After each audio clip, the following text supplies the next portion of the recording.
L'éco-conception, ça consiste à réduire l'impact environnemental d'un produit en prenant en compte toutes les étapes de sa vie, de sa production jusqu'à son élimination, en passant par la distribution et par son utilisation quotidienne. Grâce à un accompagnement du CAPECO, une entreprise de plasturgie s'est approprié les méthodes et les outils de cette démarche, comme le bilan produit de l'ADEME. Elle nous fait part de son expérience.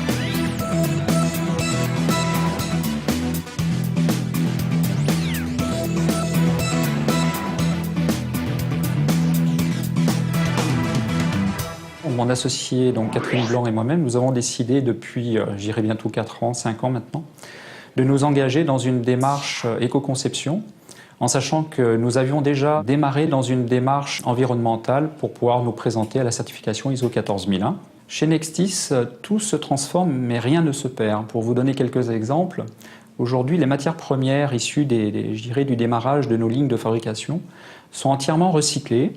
Nos cartons aussi sont réutilisés systématiquement. Par contre, notre démarche, c'est d'aller vraiment en amont des revues de conception de nos clients et de leur apporter un service qu'ils recherchent aujourd'hui.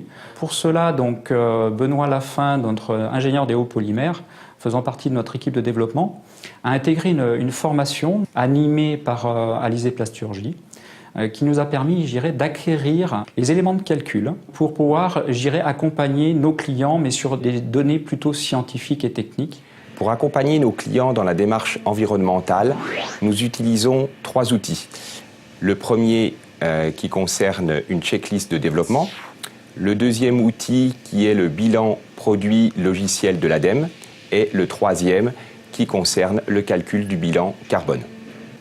La checklist de développement nous permet d'oublier aucun critère à prendre en compte dans le calcul des impacts environnementaux.